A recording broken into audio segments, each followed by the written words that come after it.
Welcome back जी। बात करेंगे army chief के तारीखी ग्रैंड जरगे से खिताब के हवाले से। बड़ी अहम बातें जो हैं वो वहाँ पर की गई और अफगान हुकूमत को ख़ास तौर पर खिताब करते हुए, मुखातब करते हुए जो आर्मी चीफ साहब ने कहा है वो यकीनन बड़ा मानी ख़ेज़ है। एहसान का बदला एहसान के अलावा कुछ और भी हो सकता है। और इसके अलावा उन्होंने जो अहम बात की हुई है कि अगर मुज़ाकरात हुए तो वो सिर्फ पाकिस्तान और अबूरी हुकूमत के माबैन होंगे। एक बड़ा फर्म स्टैंड बुखारी साहब हम इस वक्त देख रहे हैं जो कि दिया गया आर्मी चीफ साहब की जानिब से। किस तरह से देख रहे हैं आप इसको, और ये सूरत हाल जो इस वक्त बनी हुई है उससे नबरदाज़मा होने का या उसको डील करने का जो तरीका इस वक्त हम देख रहे हैं, आपको क्या लग रहा है? हम ऐसा करते हैं कि हम पहले तो ये बात कर लेते हैं कि उन्होंने कहा क्या, और फिर उसके बाद अपनी राय जो है वो हम इसके ऊपर जाहिर कर देंगे।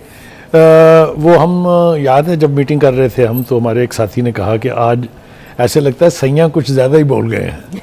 तो यकीनी तौर पे उनका जो खिताब था कबायली जिरगे से, जो कि बड़ा तारीख़ी जिरगा होता है, वहाँ जिस इलाके में वो थे वहाँ कबायली हमायदीन होते हैं, उसमें उन्होंने बहुत सारी बातें की हैं ऐसी जिसमें हर बात का बहुत बड़ा एक मतलब है, उसके पीछे एक पूरी तारीख़ है, एक मैसेज है। मेरे ख्याल से हम स्टेप बाय स्टेप अगर चलें तो पहली बात तो ये कि उन्होंने कहा कि दुनिया की कोई ताकत पाकिस्तान का कुछ नहीं कर सकती।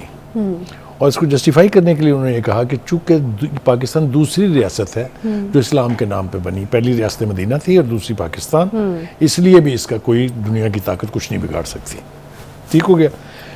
फिर उसके बाद वो एक और कदम आगे बढ़ते हैं और ये कहते हैं कि दहशत गर्दों के पास रियासत के सामने सरे तस्लीम खम करने के अलावा कोई चारा नहीं है। यानी वो उनको बता रहे हैं कि अगर आपका ख्याल ये है कि आप दहशत गर्दी करके पाकिस्तान में कत्ल गारत गरी करके हमें घुटने टेकने पे मजबूर कर देंगे तो ये भूल जाएं। घुटने तो आपको टेकने पड़ेंगे, चूँकि आप ना हुकूमत हैं, ना रियासत हैं, ना ही कोई डिसिप्लिन ग्रुप है। आप एक जत्था हैं, आप एक ग्रोह हैं। चलिए जनाब, इससे आगे चलते हैं। उन्होंने अफ़गानिस्तान की हुकूमत को डायरेक्टली मुखातिब करके कहा कि हमने तो आप पर एहसान किए हैं, हमने आपकी हुकूमत के इंस्टॉल होने में फैसिलिटेशन की। आपको याद होगा हमारे DGI उस वक्त के उस दिन वहाँ मौजूद थे। सही। लेकिन क्या एहसान का बदला एहसान के अलावा कुछ और भी हो सकता है? क्या वो ये रहे हैं कि आपकी तरफ से जो दहशत गर्दी हो रही है, जिसको स्पॉन्सर किया जा रहा है, ये उस एहसान का बदला नहीं है जो हमने आप पर किया था। तो मैं समझता हूँ कि ये बराह रास्त अफ़गानिस्तान की हुकूमत को पहली दफ़ा एड्रेस किया है किसी ने, और ये कहा है कि इस दहशत गर्दी के आप जिम्मेदार हैं, इसको आप रोकें। आगे चलिए जनाब। फिर वो ये कहते हैं कि वो लोग जो अमन को बर्बाद करना चाहते हैं वो हम में से नहीं है। और इसके साथ ही उसी सांस में वो कहते हैं कि फ़ौज, सिक्योरिटी के तमाम अदारे और अवाम एक हैं।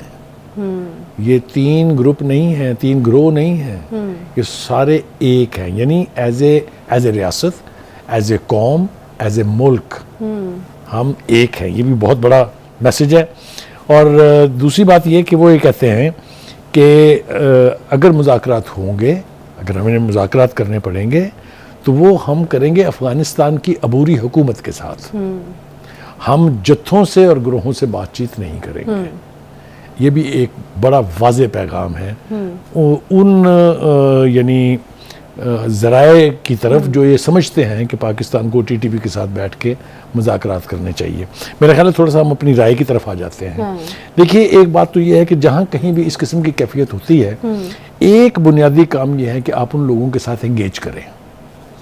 हमने अमेरिका की खुशनुदी के लिए बहुत से अफ़गान ग्रुपों को कह लीजिए, बहुत से अफ़गान ट्राइब्स को कह लीजिए, उनको अपना दुश्मन बना लिया। इसमें तो कोई दो राय नहीं है।